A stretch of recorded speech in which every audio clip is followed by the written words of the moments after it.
9 years ago, a drunken night left Aiden Chun with more than just a hangover. It left him with a son he carried and gave birth to himself. For nearly a decade, he's raised Tonton alone, haunted by the memory of a faceless stranger he believes is his son's other father. But now, a mysterious billionaire has checked into the hotel where Aiden works. A man of immense power, wealth, and a chilling resemblance to his son. Is it a mere coincidence? Or has the ghost from his past finally returned, threatening to unravel the life Aiden has so carefully built? In the engineering department office of the Grandia Hotel, a man in his early 20s sat before a computer, his long fingers tapping intermittently on the keyboard. He kept glancing at the clock on the opposite wall, his mind clearly elsewhere. The Grandia was a famous five-star hotel in Greendale City. And he, Aiden Chun, was a junior supervisor in its engineering department. It was a rank just a sliver above a regular employee, but it came with a mountain of worries. It was already 11 at night, and while his colleagues were getting ready to end their evening shift, he was stuck trying to finish a month-end summary report. His son, Tonton, had spent the weekend with his grandparents up in their mountain village. His father had brought him back down that afternoon for school on Monday, leaving him with Aiden's younger brother, Ryan. According to his dad, Tonton had a slight fever earlier, but it had subsided after some medicine. Still, Aiden was worried. He wondered if the little guy was feeling better. He'd been trying to call his brother all evening, but the phone just wouldn't connect. Aiden was 27, and his son, Tonton, was 9. Yes, Tonton was born when Aiden was 18. And by born, it wasn't that some woman had a child for him. It was literal. Tonton had come out of his own stomach. During his senior year of high school, he'd gotten drunk and stayed over at a classmate's house. He thought he'd had a vivid, erotic dream, but 9 months later, he received a souvenir he could never get rid of. As for how a man could give birth, Aiden had pondered this deeply. He'd concluded there were only two possibilities. Either he was uniquely gifted with the ability to conceive, or the man who had slept with him was uniquely gifted with the ability to impregnate another man. He'd always been a healthy, normal kid. It was far more likely the latter, but since he'd lost contact with his high school classmates after graduation, he could never prove it. In his heart, though, he was certain.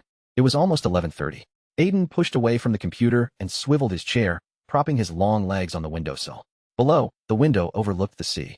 The night was calm, the tide gently lapping against the wooden boardwalk. He could hear the faint whistle of a ship in the distance. He pulled a pack of expensive cigarettes from his drawer, a gift from a waitress, and sniffed them. Good cigarettes, but he couldn't smoke.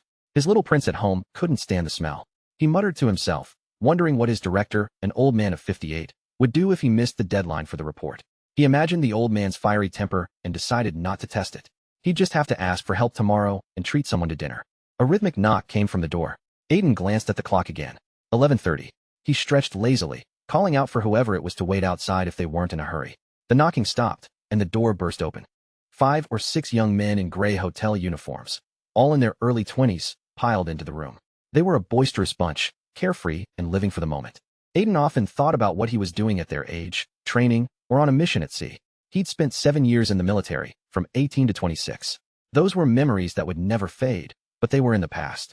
His life was good now. He had a job, a son, and a family that loved him. Compared to his comrades who never returned, he had nothing to complain about.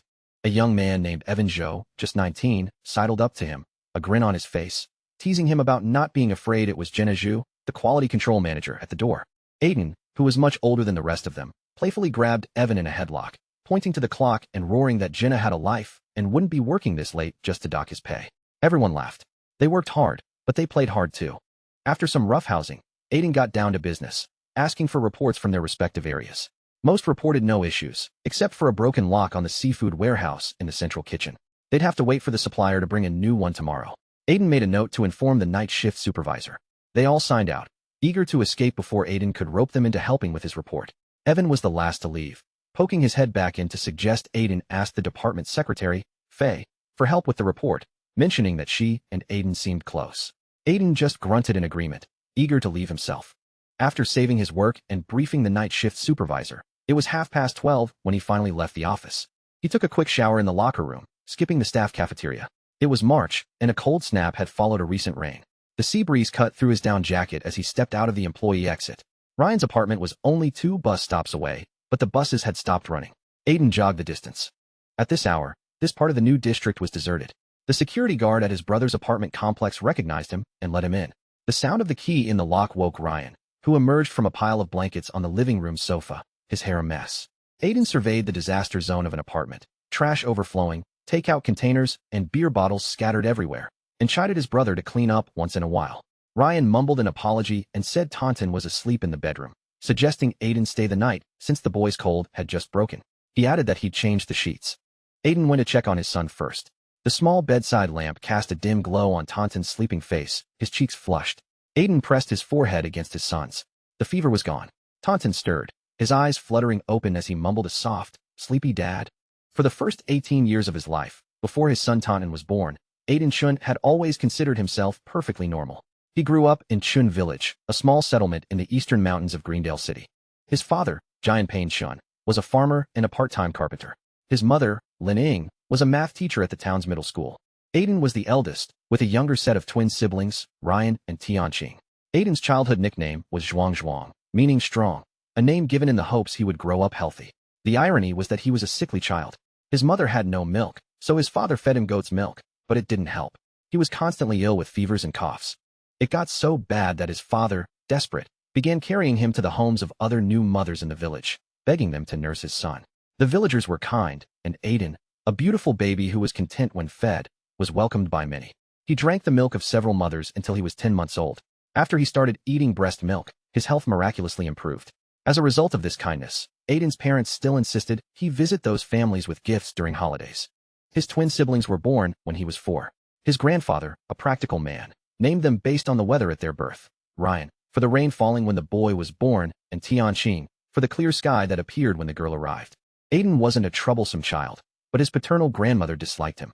Because of this, he spent 3 years living with his maternal grandmother in a fishing village by the sea, only returning to Chun Village for kindergarten. He finished elementary school in the village and middle school in the town, eventually testing into Greendale First High, the best high school in the city. It was a huge achievement. His parents had tried everything to get him extra points for admission, aero lessons, which were a disaster, and various sports, with basketball being the only one where he showed some talent. In the end, he got in on his academic scores alone, a surprise to everyone. His father was so proud he'd walk around the village just to bask in the praise. 2 of his best friends, Melinda Lin and Sean Jiang, also got into the same high school. In a school full of brilliant students, Aiden's grades were average, but his good nature and basketball skills made him popular. Justin Ji arrived as a transfer student in their senior year, all the way from Beijing.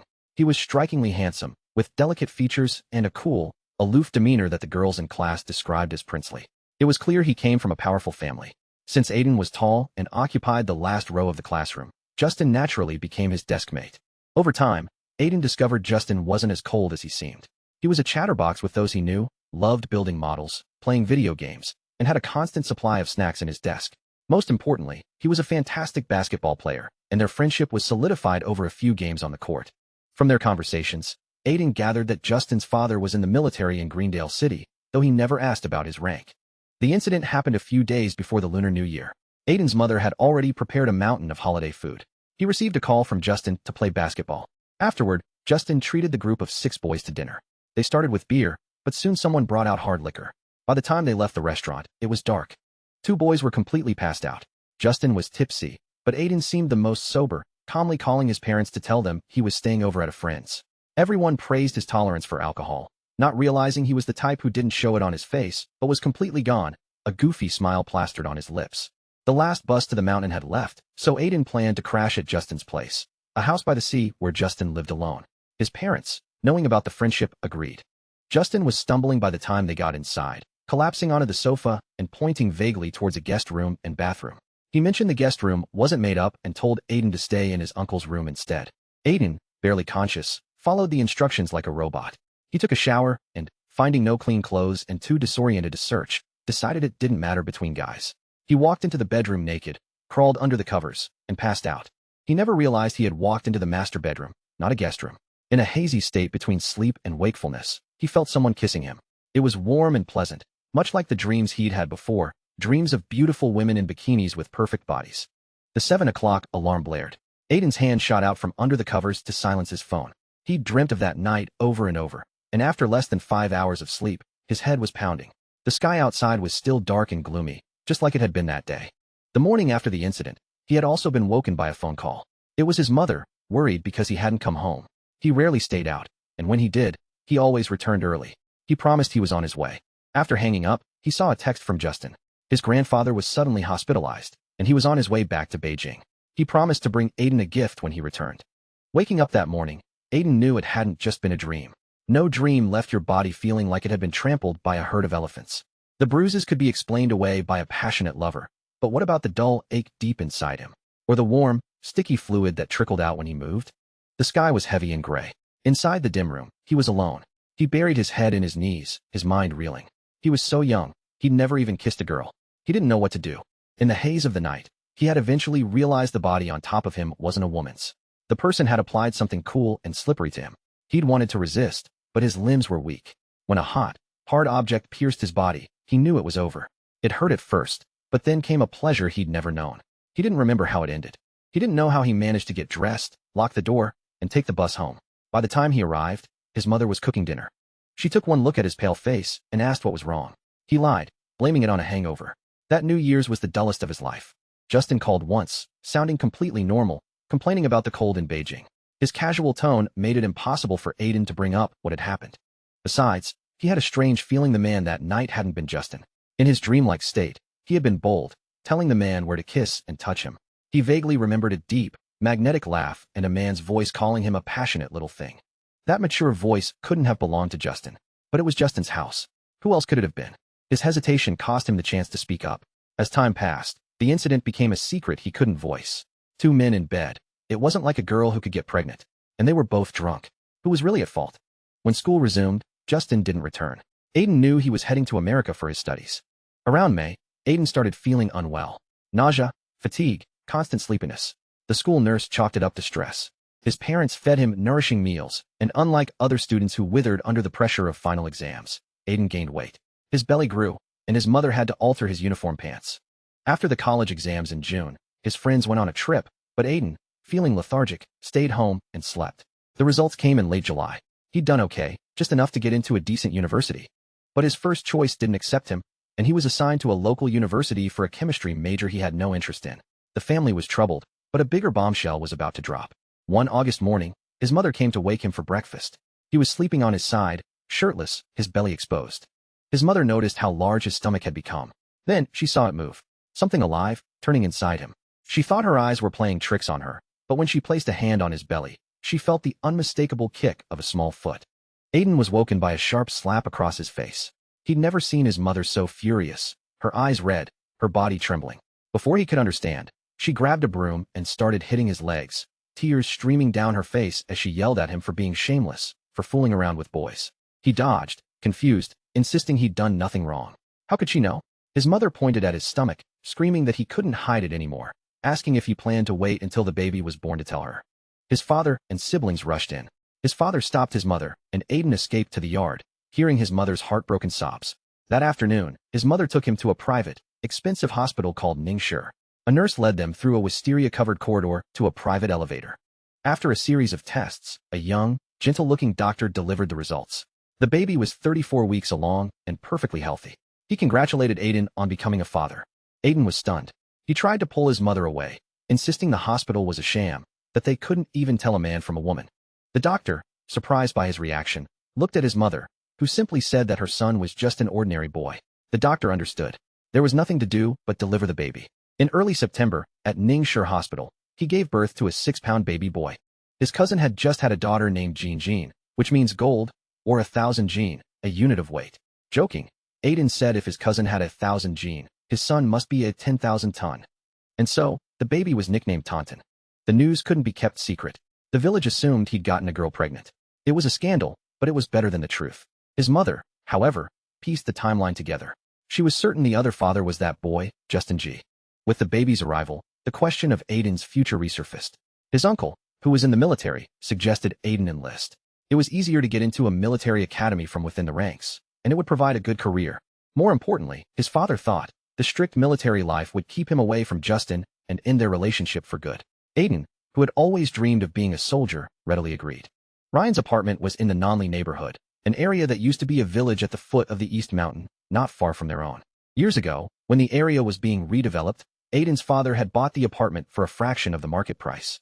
With the city's rapid expansion eastward, its value had skyrocketed. The plan was to keep it as a wedding home for one of the brothers. Aiden had lived there for a while after leaving the military, but now that Ryan was 23 and dating, Aiden felt it was better to give him his space. He and Tonton had moved to a place just behind the complex, close enough to look out for each other. Aiden searched the kitchen, finding only a handful of rice, some flour, a bag of cooked quail eggs, and a jar of meat sauce, clearly from his mother. He washed the long-unused rice cooker and set some porridge to cook. Then he went to wake his brother. He yelled for Ryan to get up, reminding him that it was almost time for the morning market. Ryan grumbled from under his blankets, complaining that he'd gone to bed late. Aiden threatened him, pointing out it was already 7 and asking if he was skipping work. His brother, who ran a small courier company with friends, finally relented, asking Aiden to bring him back a couple of meat pastries from the market. At the Nonley morning market, Aiden stood out among the crowd of elderly shoppers. He bought spinach from a farmer selling his own pesticide-free crop, then picked up eggs, ham, and apples. On his way back, he bought the hot, crispy meat pastries for Ryan. When he got home, Ryan was brushing his teeth and Tonton was watching cartoons on the couch. The show was some strange affair where a sheep and a wolf were having a friendly chat in a dilapidated house. Aiden told Ryan the pastries were on the table and went to the kitchen to cook. He washed the spinach, blanched it, and mixed it with chopped ham and eggs to make a batter. Soon, thin, golden brown pancakes filled the air with a delicious aroma. He spread a layer of his mother's savory meat sauce on each one and rolled them up. Just as he finished, Ryan appeared in the kitchen doorway, holding his uneaten pastry and looking forlornly at the pancakes. He complained that Aiden was playing favorites. Aiden just laughed, telling him there was plenty left. He asked about Ryan's latest girlfriend, a girl named Maya, and wondered if they had broken up again. Ryan's relationships never lasted more than a few months. Ryan shrugged it off, saying they were just having fun and that modern girls didn't cook anyway. He then casually asked Aiden when he was going to find a sister-in-law for him, a woman who could cook like he did. Tonton, who was eating his porridge, paused and glanced furtively at his father. Aiden told his son to hurry up and eat, then pulled Ryan into the kitchen and shut the door. He told his brother not to talk nonsense in front of Tonton, reminding him that their relationship was already strained. Ryan then asked if Aiden was still hung up on Melinda Lynn, their childhood friend. Aiden's hands didn't stop moving as he stirred the batter. He stated flatly that she was Sean John's girlfriend now, a statement meant as much for himself as for his brother. They had never officially been together, though there had been an unspoken understanding between them in high school, a promise to try for the same university. But then Tonton had happened, and everything changed. After breakfast, Aiden cleaned the entire apartment while Ryan took Tonton to school on his way to work. Later, he went to the supermarket and stocked the fridge with frozen dumplings, noodles, and milk, worried his lazy brother might starve otherwise. He put a beef and yam stew on to simmer just before picking Tonton up from school for lunch. After their nap, he took Tonton back to school, then headed to the hotel for his 4 o'clock shift. The evening shift was perfect for his schedule. It didn't interfere with taking care of his son. The shift was chaos from the start. A guest shower had stopped working, and a VIP room in the Japanese restaurant had a broken ceiling light with guests arriving in half an hour. He rushed from one crisis to the next, barely finding time to beg the sales department secretary to help with his overdue report. It was almost 8 o'clock when he finally got a moment to grab dinner in the staff cafeteria. He had just picked up 2 steamed buns when his phone rang. It was his director, Director Han. The old man's voice was urgent, demanding Aiden be in his office in 5 minutes. Aiden protested that he hadn't even had a bite to eat. The director just laughed, telling him it was great news and he wouldn't want to be late. Food could wait. Aiden. The name echoed in the mind of the man sitting on the sofa, Julian Zhang. Aiden, standing nervously before him, introduced himself as being from the hotel's engineering department. He had expected an old man, but the person in front of him was far from it. Though not young, he possessed an imposing aura that made one feel scrutinized even when he was looking up. Julian smiled, a gesture that instantly softened his sharp features, and motioned for Aiden to sit. He offered Aiden some green tea, the only thing he had prepared since he had just moved in. Aiden, trying not to let his nervousness show, accepted. He was worried that if he revealed his true, casual nature too soon, the 10,000 yuan salary would fly away. Julian asked Aiden his age, remarking on how young he looked to be a supervisor. Aiden, used to this reaction, explained that he was 27. He had a youthful face, much like his uncle, and people were always surprised by his age, especially when they found out he had a son. He assumed Julian was asking to gauge his reliability. Julian then asked if he was married. The question seemed odd for a temporary assistant position, but Aiden replied that he hadn't found the right person yet. He couldn't shake the feeling that Julian seemed relieved to hear he was 27. Julian noted Aiden's posture, which was straighter than most, and correctly guessed that he had been in the military. Aiden vaguely confirmed it, not wanting to dwell on the past. The topic quickly shifted to salary, and before Aiden could process it, Julian confirmed that he was hired. It was the easiest interview he'd ever had. At that moment, a man named Victor entered with a phone, announcing a call for Julian. Julian took the call, stood up, and extended a hand to Aiden, officially welcoming him for the next 2 months, and saying Victor would handle the details. Julian's hand was elegant, with long fingers and a simple sandalwood prayer bracelet on his wrist. Aiden shook it carefully, afraid of crushing the refined-looking man. As Aiden left, Julian answered the phone. The caller was his nephew, Justin G. Later, Victor, who Aiden learned was the hotel general manager's nephew, explained the job. It was mostly driving. They went to the underground garage to see the car, a new Lexus SUV with an unremarkable local license plate. Julian, it seemed, was a low-key man. The real surprise came when Victor showed Aiden to a room next to Julian's master bedroom, explaining it would be his for the duration of the job. Victor explained that due to the time difference with overseas business, Julian often worked at odd hours, and it would be more convenient if Aiden stayed on site. Aiden hesitated, explaining that he had a child at home to care for. Victor was taken aback, but Aiden, not wanting to lose the well-paying job his director had recommended, said he would discuss it with his family. 2 months wasn't that long. Ryan could help, or he could ask his mother to stay with Tonton. After going over a few more details, Victor informed him that he could start the next day, as he himself was flying to Hong Kong that night. It was just past 11 when Aiden left the villa. The rain from earlier hadn't stopped. Seeing that he had time, he decided to pick up Tonton from school. The school entrance was chaotic with parents and cars. Aiden squeezed through the crowd of children waiting in the first-floor corridor, but couldn't find Tonton. He recognized one of Tonton's classmates and asked if she had seen him. The little girl, delighted to see Tonton's handsome dad, as she called him, shook her head. Another boy, however, pointed upstairs, saying he'd seen Tonton in his classroom. Aiden thanked him and headed up, overhearing the boy's father playfully scolding him for calling another man dad. Tonton's classroom was empty except for his son, who was standing on a stool, peering silently out the window at the bustling scene below, seemingly isolated from all the noise. Aiden entered quietly. Tonton, hearing his name, jumped down from the stool and ran to him. He explained that he was waiting for the crowd to thin out before heading to their friend Beau's diner, as they had arranged that morning. Aiden told him they would go home instead, as he had the day off. Tonton's eyes lit up with a hopeful look, and he quickly complained that his throat hurt. It was a familiar excuse. Whenever Aiden had a day off, Tonton suddenly developed an ailment. Aiden, recognizing the ploy to skip school, offered to call his teacher and take him to the doctor instead. Tonton nodded with a very serious, dignified expression. Aiden found it amusing and wondered where his son had learned such a prim and proper act. As they left the school, Aiden crouched down, handing Tonton the umbrella and offering him a piggyback ride home through the rain. Aiden had told his friend Beau that Tonton would be coming for lunch, so he needed to stop by and let him know about the change of plans. The place where Aiden and Tonton lived was just behind the Nonley apartment complex, in an area of simple, 3-story concrete buildings rented out mostly to migrant workers and students from the nearby university town. The land was valuable, pegged for future development, but for now, it served as affordable housing. Aiden's aunt had built 2 of these buildings and let Aiden and Tonton live in one of the ground floor rooms for free in exchange for keeping an eye on the property. It was a small, 20-square-meter room with a double bed, a second-hand TV, a small fridge, and a computer. Beau's Diner, Chengdu Snacks, was a simple shack on a street lined with similar eateries serving food from all over the country. It was lunchtime, and despite the rain, the place was packed. Beau's 7-year-old son, June, ran up to them, a small, grimy but spirited boy who helped his busy parents with errands. Aiden felt a pang of sympathy for these children, whose parents worked tirelessly just to make a living.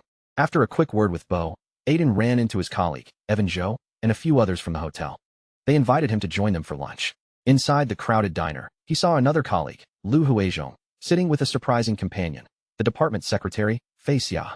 Fei was a quiet, sensitive young woman who didn't usually socialize with the boisterous men from the engineering department. There had been a time when Aiden sensed she had feelings for him. She would find excuses to talk to him and had even bought a sweater for Tonton, though his son refused to wear it. But then he'd heard she was living with a manager from the sales department. Later, she had approached Aiden, suggesting they could have a future if he was willing to have someone else raise Tonton.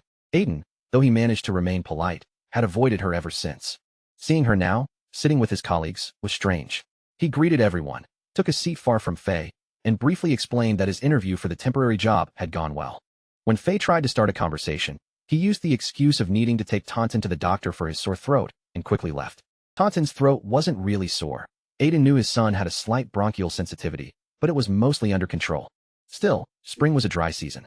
On the way home, he bought some small pears and a catfish to make a soothing winter melon and catfish stew.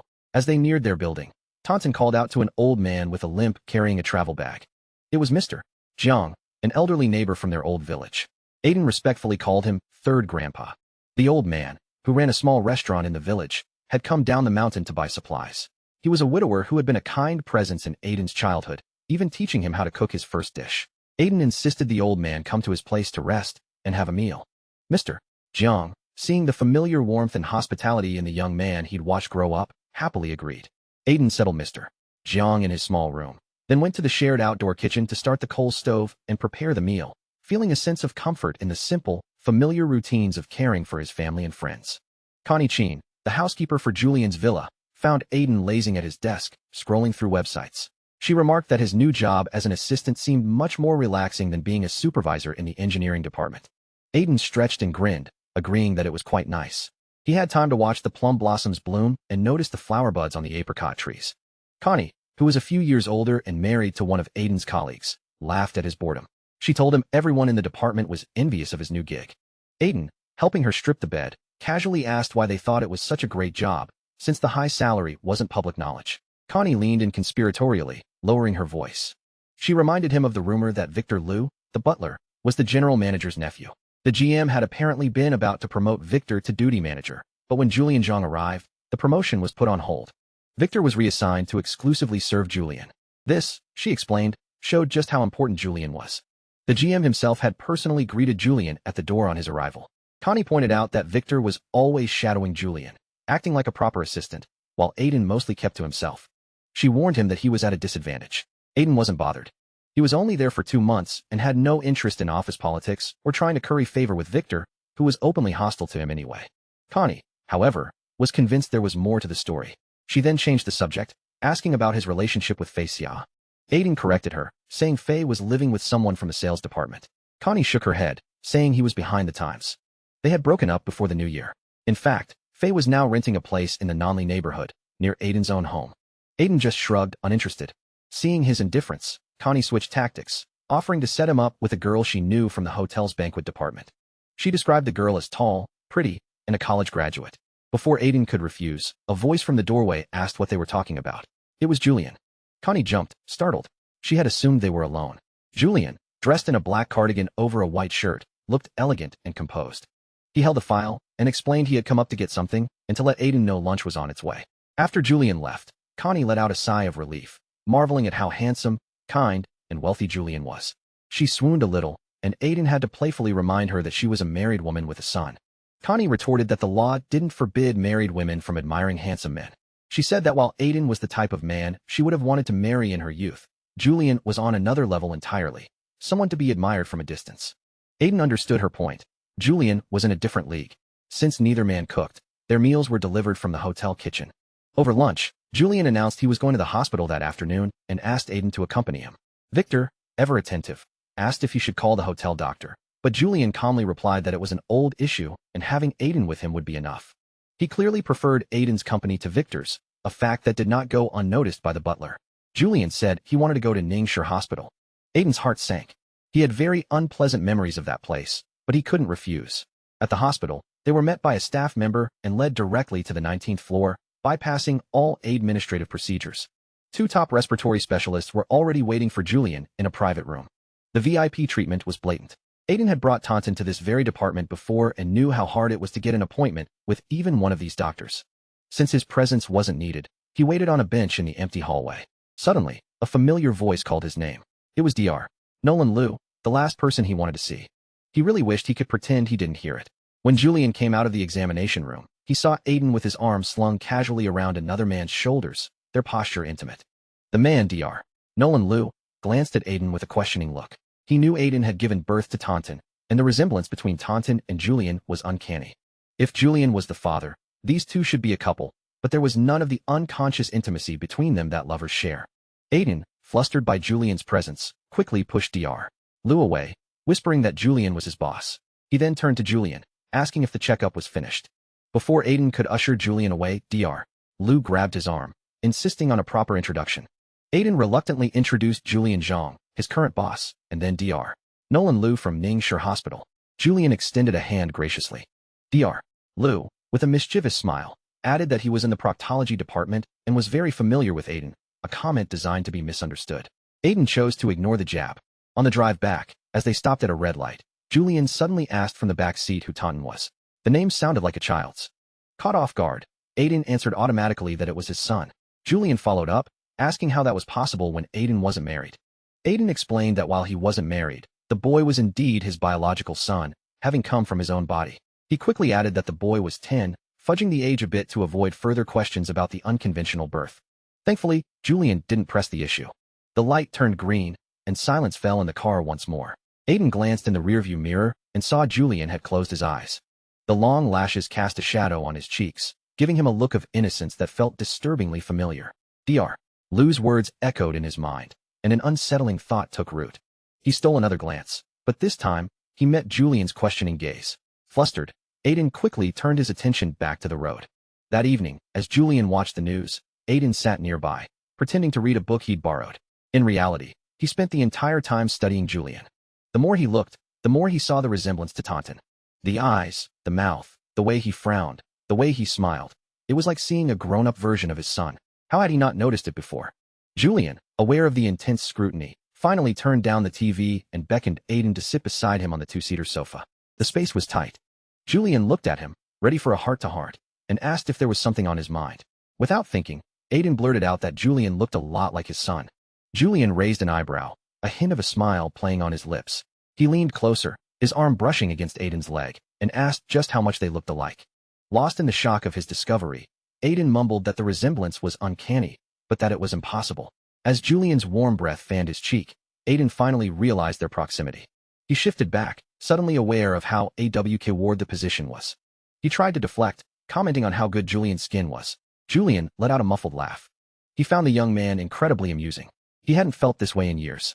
He remembered that night 9 years ago, the eager, inexperienced boy in his bed. He had recognized Aiden the moment he saw him, now a bright, vibrant young man. But it was clear Aiden had no memory of him. And if he had forgotten, there was no point in bringing it up.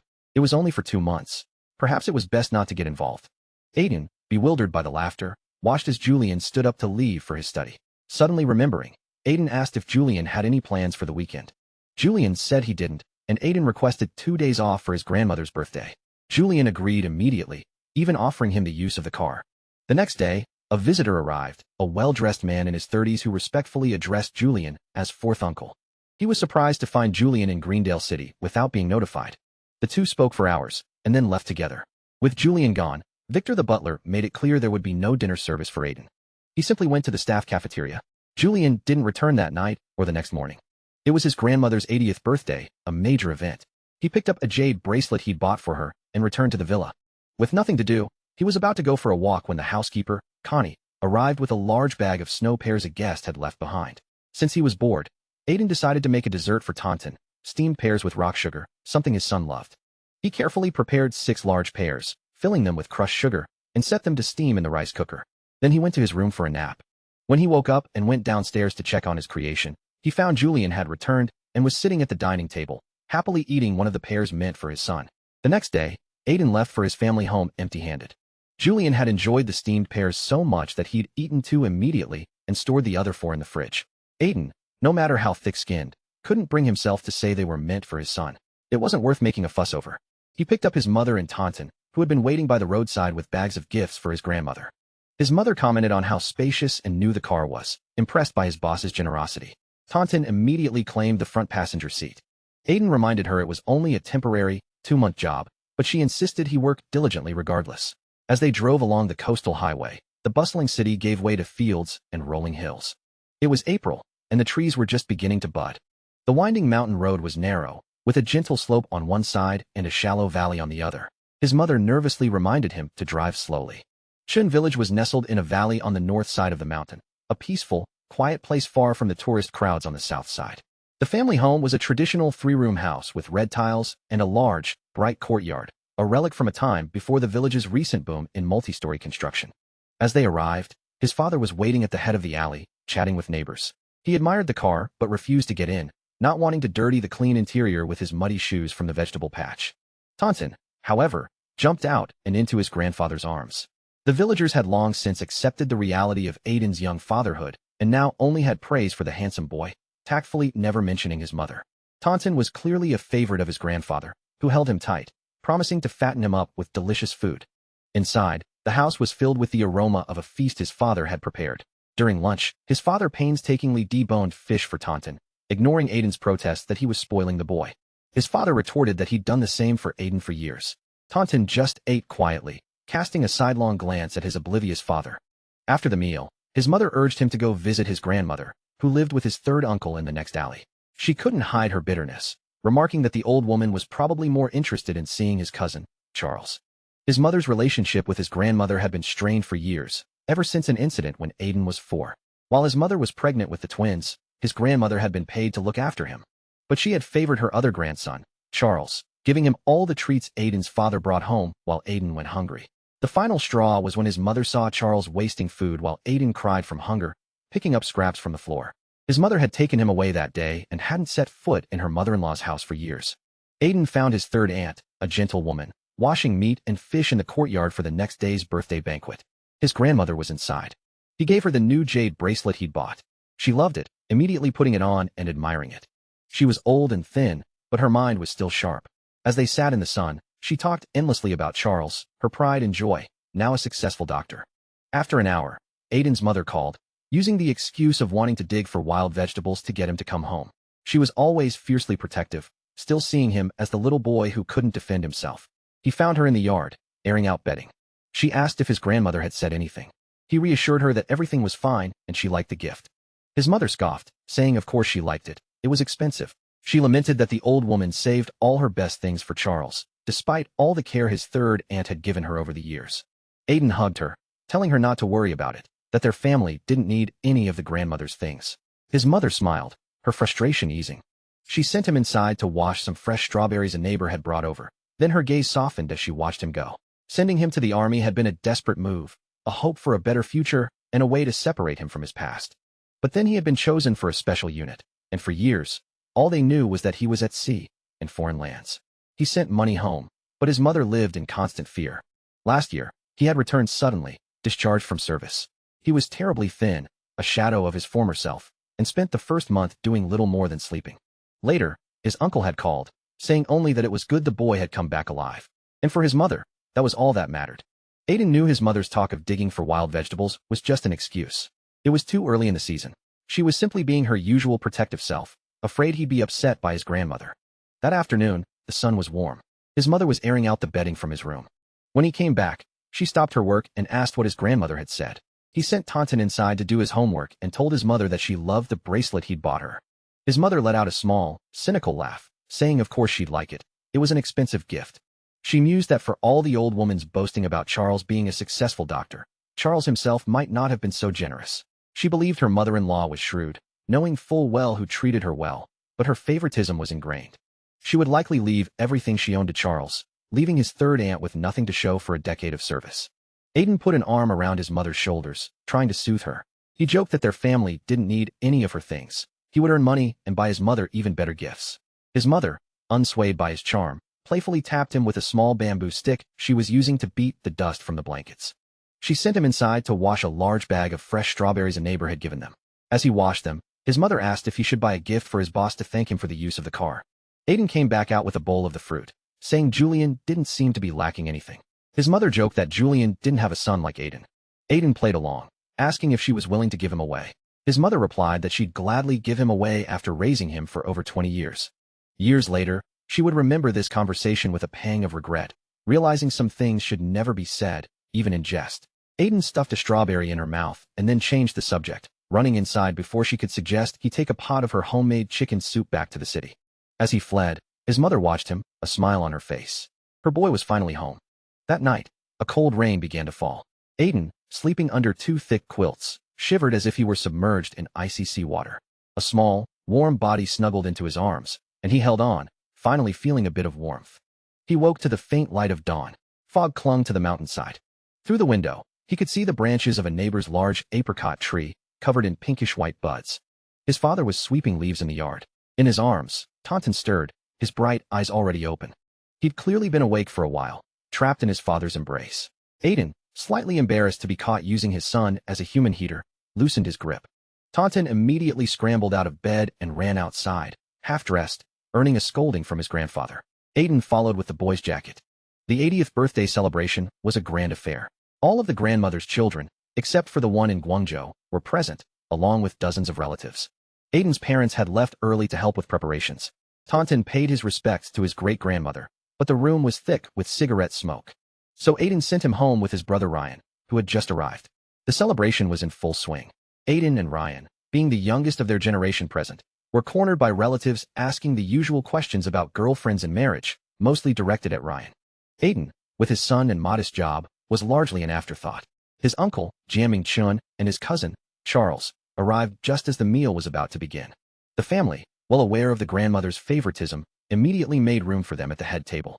Charles was the family's golden boy, a Ph.D., a doctor at a major hospital, with a wife who also had a master's degree. Throughout the meal, the grandmother lavished praise on him. Ryan leaned over to Aiden, whispering about how tiresome it was to hear the same speech every time they saw their cousin. Aiden just told him to endure it. Thankfully, Charles was a busy man and didn't visit often. As they were talking, Charles's voice cut across the room, asking loudly if Aiden was still a maintenance worker at that hotel. A flicker of anger crossed Ryan's eyes. Aiden, however, remained calm. He looked up, offered his cousin a gentle smile, and simply said that he was. Charles, seemingly satisfied, turned to the grandmother and remarked that Aiden's job was actually quite suitable for him. After all his years in the army, it was too late to learn anything else. A job that required physical labor instead of brains, he said, seemed just right.